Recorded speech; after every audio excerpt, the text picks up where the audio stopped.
ومن يطع الله والرسول فأولئك مع الذين أنعم الله عليهم من النبيين والصديقين والشهداء والصالحين.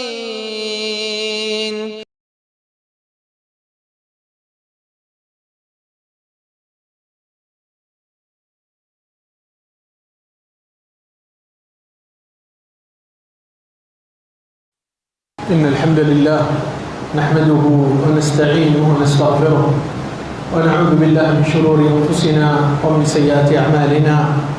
من يهده الله فلا مضل له ومن يضلله فلا هادي له. وأشهد أن لا إله إلا الله وحده لا شريك له وأشهد أن محمدا عبده ورسوله. يا أيها الذين آمنوا اتقوا الله حق تقاته ولا تموتن إلا وأنتم مسلمون. يا أيها الناس اتقوا ربكم الذي خلقكم من نفس واحدة وخلق منها زوجها وبث منهما رجالا كثيرا ونساء واتقوا الله الذي تساءلون به والأرحام إن الله كان عليكم رقيبا. يا أيها الذين آمنوا اتقوا الله وقولوا قولا سديدا يصلح لكم أعمالكم ويغفر لكم ذنوبكم ومن يطع الله ورسوله فقد فاز فوزا عظيما. ثم ما بعد فإن خير الحديث كتاب الله وخير الهدي هدي محمد صلى الله عليه وسلم وشر الأمور محدثاتها وكل محدثة بدعة وكل بدعة ضلالة وكل ضلالة في النار. فجر کی قسم کھائے اللہ رب العزت اس کے فوری بعد ولیال عشر، اور اس 10 دن کی قسم. کون سے 10 دن ہیں؟ یہ ابھی ذی الحج کا مہینہ جیسا داخل ہونے والا ہے. پہلی سے لے کے 10 ذی الحج تک یہ اللہ سبحانہ وتعالیٰ کے سب سے عظیم ترین ایام ہیں.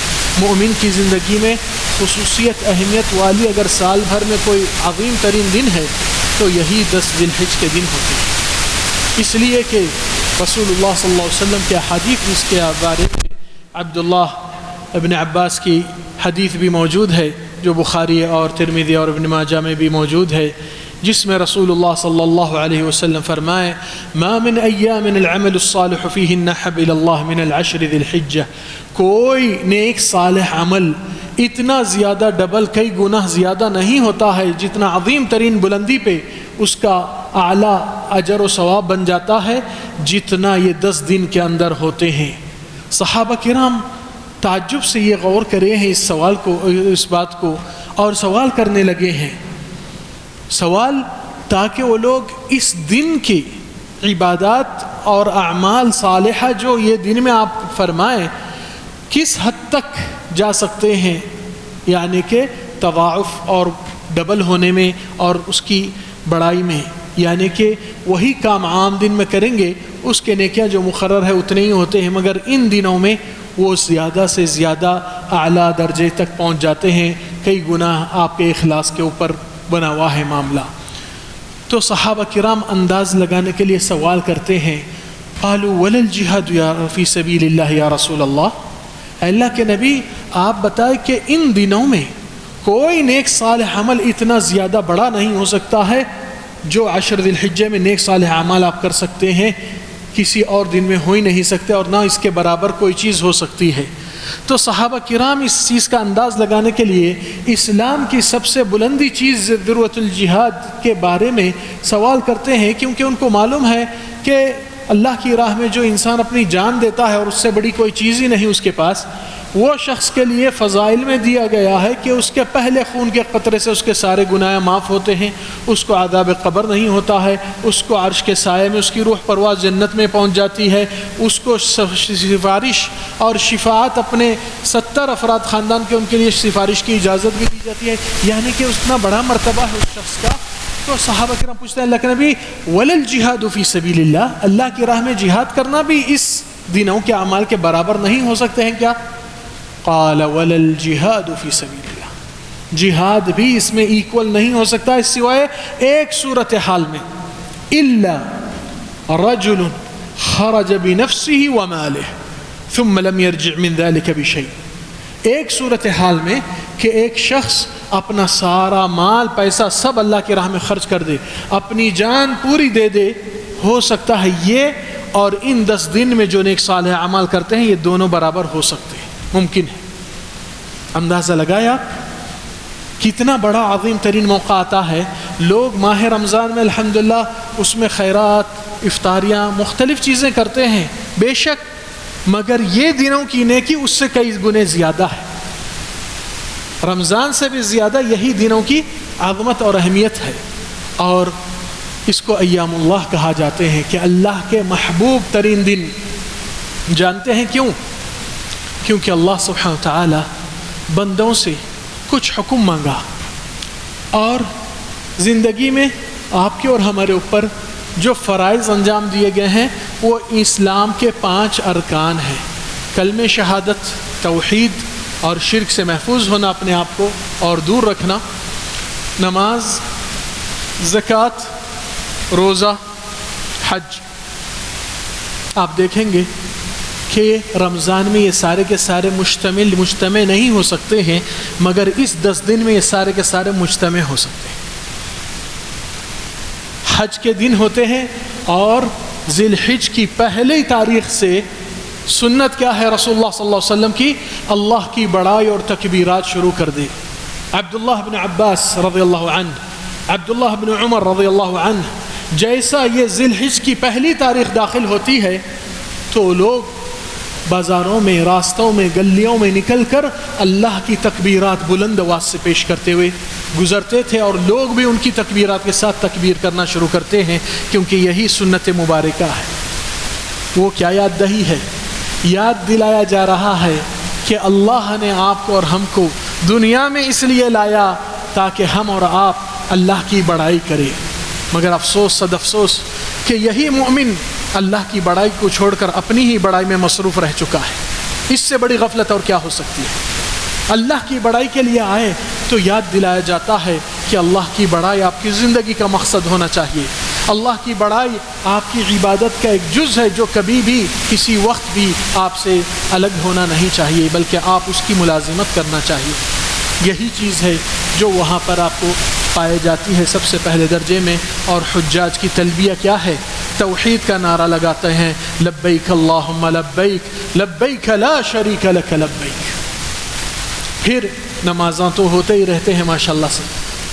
پھر لوگ خیرات، صدقات ان دنوں میں زیادہ سے زیادہ کرے، کیونکہ یہ دن رمضان کے دنوں سے زیادہ افضل ہے، اور لوگ کو اس سے بہت دوری اور غفلت ہے.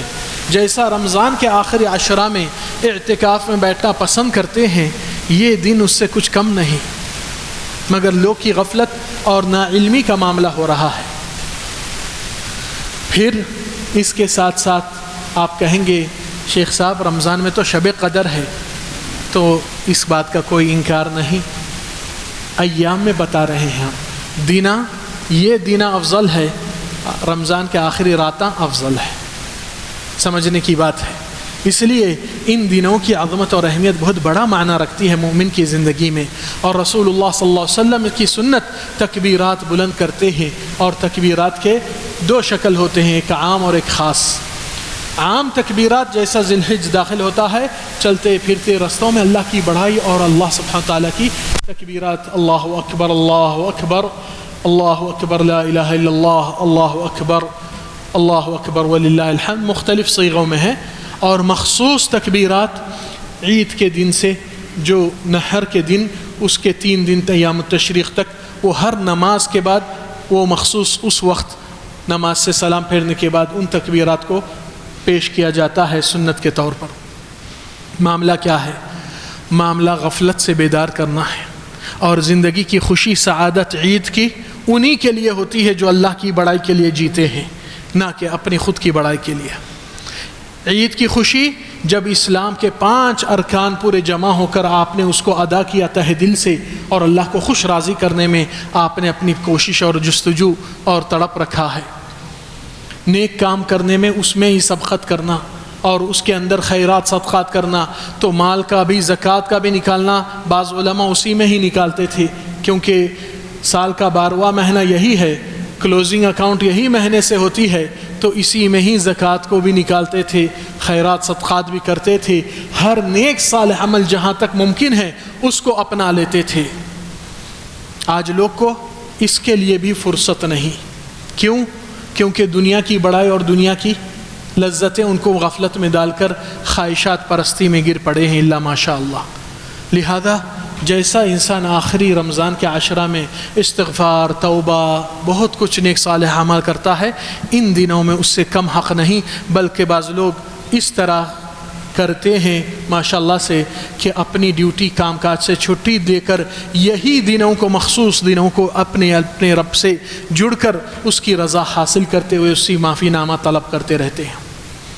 نیک صالح اعمال بہت سے ہیں، جس میں سب سے پہلی اللہ کی وحدانیت اور رب العالمین کی توحید کو اعلان کرے اور دعوت اللہ کرے، اور پھر اس کے ساتھ ساتھ آپ دیکھ سکتے ہیں کہ نیک صالح اعمال کرنے والے نیک لوگ پہلے ہی نکل جاتے ہیں، کیونکہ اللہ سبحانہ وتعالیٰ کا حکم جو آپ کے سامنے میں نے دوسری آیت سورہ آل عمران کی پڑھ کر سنایا، آیت نمبر 133، اللہ تعالیٰ فرمائے وَسَارِعُوا إِلَى مَغْفِرَةٍ مِّن رَبِّكُمْ، اللہ تعالیٰ کی مغفرت حاصل کرنے کے لیے تیزی سے دوڑو، یعنی کہ اس میں کمپٹیشن لگاؤ اگر لگانا ہے، نہ کہ دنیا کی دولت اور جاگیر میں۔ دولت حقیقی وہ ہے جو آپ کو برے وقت میں ساتھ دینے والی ہے، جھوٹی دولت جس کے پیچھے آپ بھاگتے ہیں آپ کو چھوڑ کر پھینک دے گی یا آپ اس کو چھوڑ کر نکل جائیں گے۔ تو یہاں پر اللہ تعالیٰ حکم دیے سارعوا، انسان کی زندگی میں کوئی کام، کوئی پروجیکٹ، کوئی بزنس بھی آ جائے تو بہت غور فکر کرتا ہے، بہت اس کے پیچھے سروے رپورٹ اور اس کی سٹڈی، اس کے مشورے کتنے کرتا ہے، کیوں؟ دنیا کی قیمت قدر جان چکے ہیں۔ مگر اللہ تعالیٰ فرمائے کہ نیکی اور اللہ کی رضا کرنے میں اس میں ہی سبقت اور تیزی، عجلت فرماؤ۔ کیوں؟ کیونکہ شیطان بھٹکا کر اور دنیا کے خواہشات آپ کو نیک صالح عمل سے بھٹکا کر دور کر دیں گے تو محروم کوئی اور نہیں، اپن خود ہو جاتے ہیں۔ لہذا اللہ سبحانہ وتعالی ہمیشہ جلد بازی اور تیزی کی مذمت کی گئی، سوائے یہ دو موقع پر اللہ تعالیٰ سورہ حدید میں بھی سابقو ایک لفظ ہے، وسارعوا، سبقت کرو، ایک دوسرے سے کمپٹیشن لگاؤ، دوڑو، اور ایک سرعت کرو یعنی تیزی سے، کس چیز کے طرف؟ وَسَابِقُوا إِلَى مَغْفِرَةٍ مِّن رَبِّكُمْ، اللہ کی مغفرت حاصل کرنے کے لیے، اس کو اپنانے کے لیے تیزی سے دوڑو، نیک صالح عمل جلدی سے کرو۔ وَجَنَّةٍ، اور ایسی جنت کو پالو اللہ کی رضا حاصل کر کے، عَرْضُهَا السَّمَاوَاتِ وَالْأَرْضِ، جس کی چوڑان آسمان زمین کے دور کا فاصلہ اتنا ہے، تو اس کی لمبان کا انداز کیا ہے کوئی سوچ نہیں سکتا۔ مگر کتنا افسوس اور دکھ ہوگا اگر آپ کو کہا جائے آپ کے لیے جگہ نہیں ہے یہاں، کتنا دکھ افسوس ہوگا کہ آپ نے نیک صالح اعمال آپ کے ہاتھ کے اور قدموں کے بازو آزو چلتے تھے مگر آپ نے اس کو اپنایا نہیں، آپ کی فکر صرف دنیا اور دنیا کے خواہشات کے پیچھے تھی، الا ماشاء اللہ۔ لہذا عقل مند ایمان والا سمجھدار وہی ہوتا ہے جو دنیا کا پیچھا چھوڑ دیتا ہے اس سے پہلے کہ دنیا اس کو چھوڑ دے۔ عقل مند سمجھدار ایمان والا وہی ہوتا ہے جو اپنے قبر کا ساز و سامان پہلے سے تیار رکھ کے جمع کر کے رکھتا ہے اس قبر میں اترنے سے پہلے۔ عقل مند سمجھدار ایمان والا وہی ہوتا ہے جو اپنے رب کو خوش راضی کر دیتا ہے اس رب کی ملاقات سے پہلے۔ ضروری ہے اپنے اندر احساس جگائے کہ ہم اللہ کے بندے ہیں اور بندگی کے لیے آئے۔ آپ کو دنیا میں آنے کا مقصد یہی تھا کہ آپ یہاں سے اپنی جنت کا مقام بنا کر نکل جائے۔ اس لیے اللہ سبحانہ وتعالی جب یہ سرعت اور سبقت کا حکم دیا ہے، یہ اس لیے دیا ہے تاکہ ایمان والوں کو بتائے کہ اللہ کی رضامندی ان کی زندگی کا نصب العین اور سب سے پہلا اہم مقصد ہے۔ اس لیے پیغمبر، نبیین، صدیقین، شہداء، صالحین کی تعریف جب اللہ تعالیٰ فرمائے کیا کہیں ان کے بارے میں؟ إنهم كانوا يسارعون في الخيرات ويدعوننا رغبا ورهبا، یہ لوگ خیرات کرنے میں سبقت تیزی کر لیتے تھے، دنیا والے کرے نہیں کرے اس کی پرواہی نہیں، مگر جہاں پر نیکی ان کی جنت ملتی ہے، اللہ راضی ہوتا ہے، اس پہل میں ان کی آگے قدم، ان کا مال بھی، ان کی جان بھی جاتی ہے۔ لہذا مومن کی فکر ہمیشہ کہ آج اللہ تعالیٰ مجھ سے راضی ہے یا ناراض ہے، یہ بہت بڑا اہم محاسبہ ہے جس کو کر کے بیٹھنا ضروری ہے۔ چلے آپ نیک صالح اعمال نہیں کر سکے، آپ کے پاس خیرات کرنے کے لیے کوئی چیز ہے نہیں، مگر کم سے کم نیک لوگ جو نیک صالح عمل کر کے آگے بڑھ چکے ہیں، اگر ان سے آپ کمپٹیشن اور ان کی مسابقت، ان سے بھاگ دوڑ نہیں لگا سکتے ہیں، کم سے کم استغفار توبہ کرنے کی لائن میں تو پہلے آئیے، اتنا تو کر سکتے ہیں جس میں آپ کی بچاؤ ہے۔ رسول اللہ صلی اللہ علیہ وسلم کے پاس ایک صحابی آ کر سوال کرتا ہے، یا رسول اللہ من نجاہ، اے اللہ کے نبی اگر بچانا ہے جان کو اور بچاؤ میں رہنا ہے، محفوظ رہنا ہے، تو اس کا راستہ کہاں سے اور کیسا؟ رسول اللہ صلی اللہ علیہ وسلم کا ارشاد آیا 3 چیزوں سے۔ امسک علیک لسانک، اپنی زبان کو قابو میں رکھیں۔ کیوں؟ کیونکہ یہی زبان سے آپ کے بہت سے بڑے اعمال لکھے جاتے ہیں اور اسی سے بہت سے گناہوں کا کلیکشن ہوتا ہے۔ امسک علیک لسانک، اگر نجات پانا ہے، محفوظ ہونا ہے، تو پہلے اپنی زبان کو لگام میں رکھو۔ وَلْيَسَعْكَ بَيْتُكَ، آپ کا گھر جو کچھ بھی اللہ تعالیٰ نے عطا کیا اس سے آپ قناعت اور اطمینان اور سکون اور اس بات کی اپنی امن کی جگہ اللہ تعالیٰ نے جو بھی میسر کیا الحمدللہ گزارے کے لیے چھت ہے۔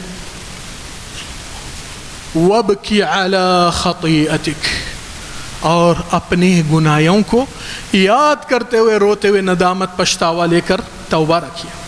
یہ آپ کی نجات کے لیے بہت بڑا سامان ہے۔ رسول اللہ صلی اللہ علیہ وسلم جس کو اللہ نے ساری زندگی آگے اور پچھلی معاف فرما دیا ہے، وہ خود کہتے ہیں واللہ انی لاستغفر اللہ فی اليوم الواحد اکثر من 100 مرہ، وفی روایہ فی المجلس الواحد اکثر من 70 مرہ۔ نبی صلی اللہ علیہ وسلم کو جس کو اللہ نے سارے گناہ معاف فرما دیا آگے لیے اور پیچھے، وہ کہتے تھے کہ مجھے ایک بیٹھک میں اللہ تعالیٰ سے 70 مرتبہ سے زیادہ میں استغفار توبہ کرتا ہوں، اور ایک روایت میں ہے کہ ایک دن میں 100 سے زیادہ اللہ سے استغفار توبہ کرتا ہوں۔ جس کی معافی ہو گئے اتنے بار معافی چاہتے ہیں اور مغفرت طلب کرتے ہیں، اور ہم اور آپ کی جس کی معافی نہیں، ہم کو کتنا کرنا چاہیے؟ اس لیے یہاں پر مومن کی زندگی میں ایک بہت بڑا اہم مدعا ہے کہ اللہ سبحانہ وتعالیٰ جس چیز کی عظمت، جس چیز کی بڑائی رکھے ہیں، اس کی عظمت اور بڑائی آپ کے اور ہماری زندگی میں موجود ہونا چاہیے، کیونکہ یہی ایمان اور تقوی کی علامت ہے۔ جیسا رب العزت نے فرمائے ذَلِكَ وَمَن يُعَظِّمْ شَعَائِرَ اللَّهِ فَإِنَّهَا مِن تَقْوَى الْقُلُوبِ، جو اللہ تعالیٰ کے عظیم ترین چیزوں کو عظیم ترین مانگ کر اس کی اہمیت دیتا ہے، گویا کہ اس کے دل کے تقوی کی پہچان اور علامت ہوتی ہے۔ لہذا ہمارے ان دنوں میں اپنے بیوی بچوں کو بھی آگاہ کیا جائے کہ اللہ کی بڑائی تکبیرات کے دن ہیں، اللہ سبحانہ تعالیٰ کی طرف لوٹ کر توبہ استغفار کرنا ہے، دنیا کے سارے پریشانیوں کا حل اور علاج اپنے گناہوں سے جو آئے اس سے استغفار توبہ کر کے بندوں کے حقوق سے اپنے آپ کو بچا کر بھی رکھے، کیونکہ بندوں کا ظلم قیامت کے روز حقوق العباد میں آتا ہے اور بندے آپ کو بخشتے نہیں، مگر آپ ابھی سے اس معاملے کو رفع دفع کر لیجئے۔ جس کے وارثین ابھی تک ان کا حصہ نہیں ملا، اس کو حق انصاف سے جو اللہ تعالیٰ بانٹا ہے دے دیجئے۔ بھائی بہنوں میں دوری نا اتفاقی دنیا کی وجہ سے آتی ہے، تو دنیا کے لیے اپنا ایمان کا سودا کرنا بیوقوفی ہے اور اس کی کوئی ویلیو اوقات نہیں۔ جس معاملے کے اندر اپنے پارٹنر کے ساتھ یا اپنے قرض داروں کے ساتھ آپ کی پریشانی چل رہی ہے، تو ان سے صراحتاً اللہ سے دعا مانگے اور کرے، اور ان سے بھی یہ چیز کی ادباً گزارش کرتے رہے کہ مجھے دعا کیجئے کہ میں آپ کی حق ادا کروں، اور جتنا ہو سکا پہلے ہی وقت میں ادائیگی کا معاملہ پیش کرے، کیونکہ رسول اللہ صلی اللہ علیہ وسلم حدیث میں کیا فرمائے، اپنے سارے خاندان والوں کو فردن فردن گنتے ہوئے فرمائے یا صفیہ عمت محمد اعملی ما شئت لا اغنی عنک من اللہ شیئا، اے نبی صلی اللہ علیہ وسلم کی پھوپھی تو جو چاہے عمل کر لے، اللہ کے نزدیک میں تیرا کوئی بچاؤ نہیں کر سکتا ہوں۔ یہاں تک کہ اپنی صاحبزادی فاطمہ رضی اللہ عنہ کے پاس آ کر کہہ دیے یا فاطمہ بنت محمد سلینی من مالی ما شئت، اے محمد صلی اللہ علیہ وسلم کی صاحبزادی بیٹی تو جو چاہے مجھ سے دنیا میں یہاں مانگ لے، میں تجھے دے سکتا ہوں، دوں گا۔ لا اغنی عنک من اللہ شیئا، قیامت کے روز میں تیرا کوئی بچاؤ نہیں کر سکتا ہوں۔ ویا آل محمد، اے محمد کے خاندان رشتہ داروں سن لو، لا یأتین الناس غدا باعمالہم، کل کا دن میں نہیں پسند کرتا ہوں کہ لوگ اپنے نیک صالح اعمال پیش کر کے آگے بڑھے، وتأتونی بنسبکم، تم لوگ تمہارا رشتہ لیں گے کہ ہم محمد کے یہ رشتہ تھا. من بطأ به عمله لم يسرع به نسبه، جس کا نیک صالح عمل سے رشتہ جڑا ہوا نہیں تھا، اس کے خونی رشتے اس کو آگے بڑھانے والے نہیں ہیں وہاں پر. لہذا ہمارا اور آپ کا ایک ہی رشتہ ہے اللہ سے کہ ہم اس کے بندے ہیں اور وہ ہمارا رب ہے. اور ہماری عزت اور بلندی مقام دنیا کی دولت سے نہیں، شہرت سے نہیں. ہماری عزت اور دولت کی مقام اللہ تعالیٰ فرمائے واسجد واقترب، جتنا اللہ کے سامنے آپ جھکیں گے اتنا اللہ سے قریب ہوں گے، جتنا اللہ کے سامنے اپنے بازو کو اور اپنی بندگی کو لے آئیں گے اتنا ہی اللہ سبحانہ وتعالیٰ آپ کا مقام بلند فرماتا ہے. لہذا آج کی اور آپ کی ہماری زندگی میں یہ بہت بڑی ضرورت ہے کہ ہم اور آپ اپنا خود کا جائزہ لیے، 10 دن میں تھوڑا سا وقت نکالے کہ آپ کی زندگی کا سارا واقعات کیا کیا گزرے، کون سے گناہوں سے ابھی تک توبہ نہیں ہوا، کون سی نیکی آپ اب تک حاصل کر کے وہ نیکی ہی نہیں کرے، آج تک کون سا عمل ہے جو اللہ کو پسند ہے آپ نے ابھی تک اس کے بارے میں سوچا ہی نہیں. لہذا مومن ہمیشہ اپنے آپ کا محاسبہ کرتا ہے اور اس کی بہت بڑی اہمیت ہے. جیسے اللہ سبحانہ وتعالی فرمائے لا اقسم بیوم القیامہ ولا اقسم بالنفس اللوامہ. سورہ قیامہ کی شروعات میں عربی زبان میں لا کا مطلب نہیں، اور منفی پہلو سے اللہ تعالیٰ اس سورہ میں قسم کھاتے ہیں. آپ بولیں گے قسم کیسا ہے؟ اللہ تعالیٰ فرما رہے ہیں لا اقسم بیوم القیامہ.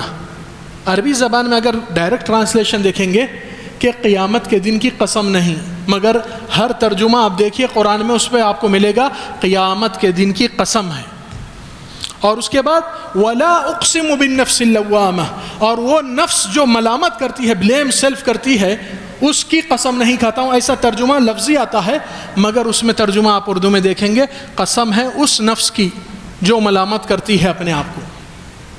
کیا مطلب ہے کہ قرآنی انداز انسان کی گفتگو کے اندر ایک منفی پہلو آتا ہے جو مثبت جواب دیتا ہے. اس بات کو سمجھانے کے لیے ایک مثال دیتا ہوں. آپ کے کوئی عزیز قریب جو آپ کے ساتھ کافی خلوص رکھتے تھے، وہ ہندوستان چھوڑ کر کسی اور ملک پہ، بیرونی ملک پہ مائیگریٹ ہو گئے اور وہیں گزر بسر کر لیے. آپ کو ان سے ملاقات ہو کر بھی 25-30 سال ہو گئے، آپ ان کو دیکھے ہی نہیں. مگر اچانک مسجد میں آپ سے ملاقات ہوتی ہے، آپ پہچانتے نہیں مگر آپ کو شناخت آتی ہے کہ فلان شخص ہے. تو آپ ان کو نام سے کہیں گے عبداللہ، آپ ہندوستان میں؟ تو ایک منفی پہلو سے مثبت جواب دیتا ہے پوچھنے کی ضرورت نہیں، یعنی کہ آپ پوچھنے کی ضرورت نہیں، میں یہاں ہوں، میں ہوں یہاں. تو اللہ سبحانہ وتعالیٰ اسی انداز سے قسم کھاتے ہیں اور کہتے ہیں کہ مجھے قیامت کے دن کی قسم کھانے کی ضرورت نہیں کہ وہ اہم ہے، وہ تو اہم ہی ہے. اس کے بعد ولا اقسم بالنفس اللوامہ، جو نفس ملامت بلیم کرتی ہے، یہ مومن کی نفس ہے.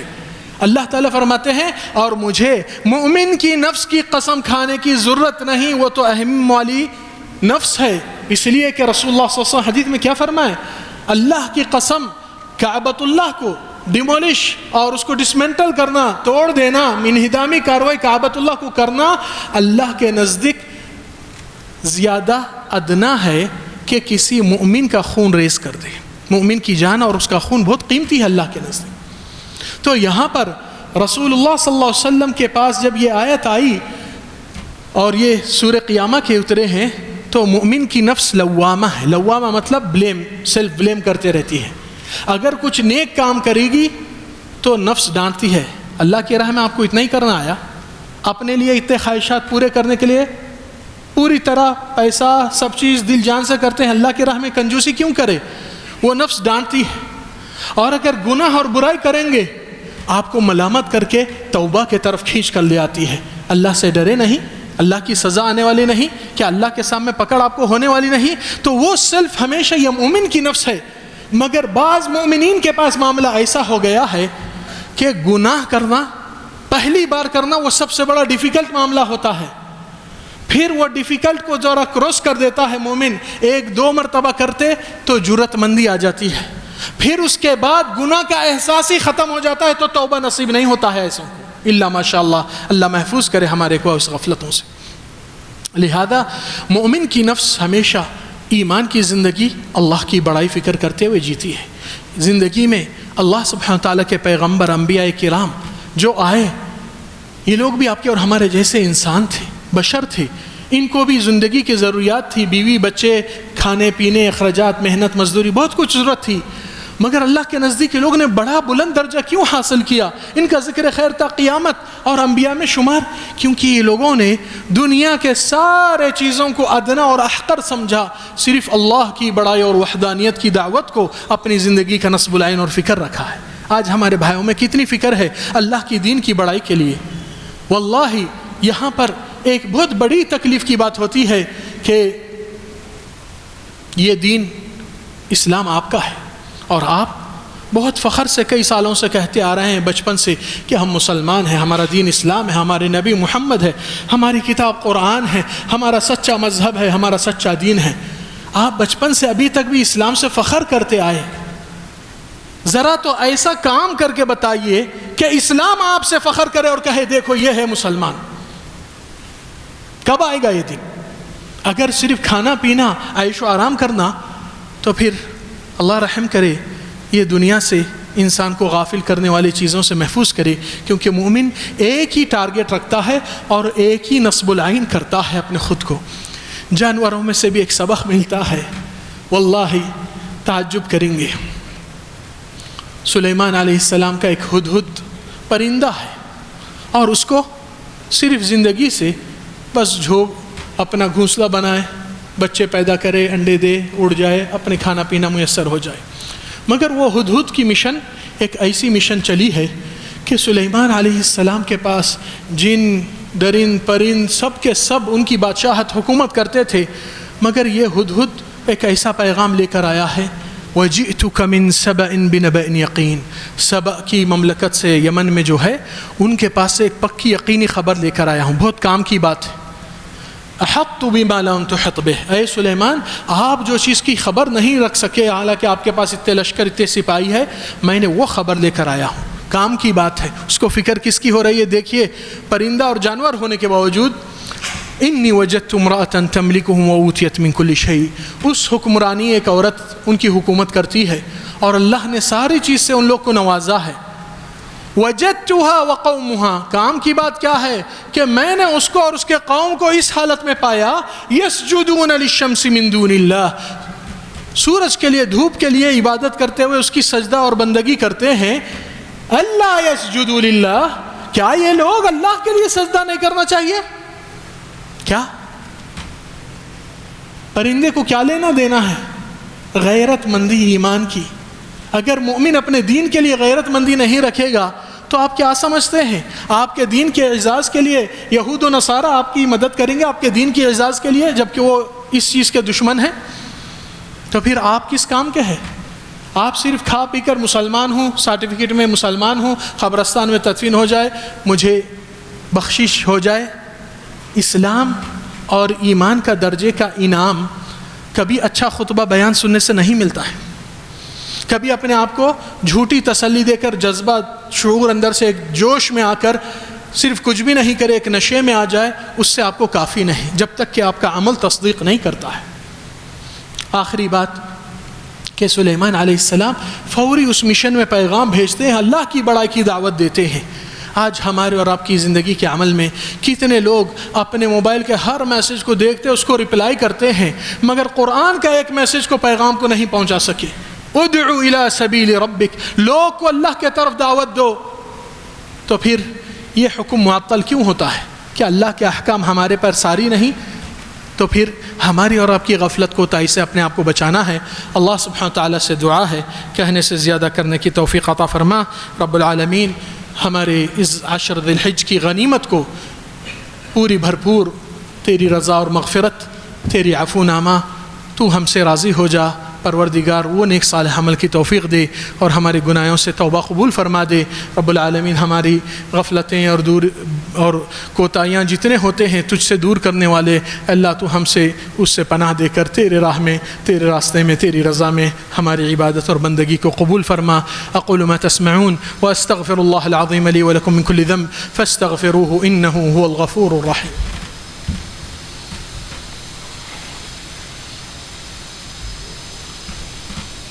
الحمد لله وحده والصلاة والسلام على من لا نبي بعده. إخواني في الله، ينبغي أن يحرص كل مؤمن على أن يجعل نصب عينيه عبادة الله، فإنها مقتضى الحياة ومقصد المعيشة، وكما قال جل في علاه: وما خلقت الجن والإنس إلا ليعبدون. والله ما خلقكم الله عبثا ولن يترككم سدى وإنكم واقفون بين يدي فماذا أنتم مجيبون. إخواني، كفانا غفلة وبعدا عن أمر الله سبحانه وتعالى، كفانا إعراضا عن حكم وأمر الله وسنة نبيه، يكفينا ما أحدثنا من الذنوب والمعاصي. أما آن لنا أن نتوب أو نؤوب؟ إخواني، الوقت قصير والعمر محدود ولقاء الله قريب وحسابنا يوم القيامة. نسأل الله سبحانه وتعالى أن يلطف بنا وبكم وأن ييسر لنا ولكم الحساب. إخواني، هذه الدنيا متاع وإن الآخرة لهي دار القرار. هذه حقيقة ينبغي أن يعمل لها المؤمن وأن يعيش حياته صادقا مخلصا في عبادته لله، وأن لا يخذل نفسه أن يكون منأ عن عباد الله الصالحين. هذه قافلة محمد صلى الله عليه وسلم والصحابة الكرام والسلف الصالح الذي بيض الصفحة وأنارها وجعلنا على المحجة البيضاء ليلها كنهارها لا يزيغ عنها إلا هالك. إخواني، اتبعوا ولا تبتدعوا وابقوا على الأثر فإنكم ماضون على الحق بإذن الله. نسأل الله سبحانه وتعالى بأسمائه الحسنى وصفاته العلى أن ينفعنا بما سمعنا ويعلمنا ما ينفعنا ويزيدنا علما. اللهم اصلح لنا ديننا الذي هو عصمة أمرنا، واصلح لنا دنيانا التي فيها معاشنا، واصلح لنا آخرتنا التي إليها معادنا. اللهم اجعل الحياة زيادة لنا في كل خير، واجعل الموت راحة لنا من كل شر. اللهم اقسم لنا من خشيتك ما تحول به بيننا وبين معاصيك، ومن طاعتك ما تبلغنا به جنتك، ومن اليقين ما تهون به علينا مصائب الدنيا. ومتعنا اللهم بأسماعنا وأبصارنا وقوتنا ما بقيتنا، واجعله الوارث منا، واجعل ثأرنا على من ظلمنا، وانصرنا على من عادانا، ولا تجعل مصيبتنا في ديننا، ولا تجعل الدنيا أكبر همنا ولا مبلغ علمنا ولا إلى النار مصيرنا. اللهم إنا نعوذ برضاك من سخطك وبمعافاتك من عقوبتك، ونعوذ بك منك لا نحصي ثناء عليك أنت كما ثنيت على نفسك. اللهم آت نفوسنا تقواها وزكها أنت خير من زكاها أنت وليها ومولاها. عباد الله، إن الله يأمر بالعدل والإحسان وإيتاء ذي القربى وينهى عن الفحشاء والمنكر والبغي، يعظكم لعلكم تذكرون. اذكروا الله يذكركم، ادعوه يستجب لكم، ولذكر الله أكبر والله يعلم ما تصنعون.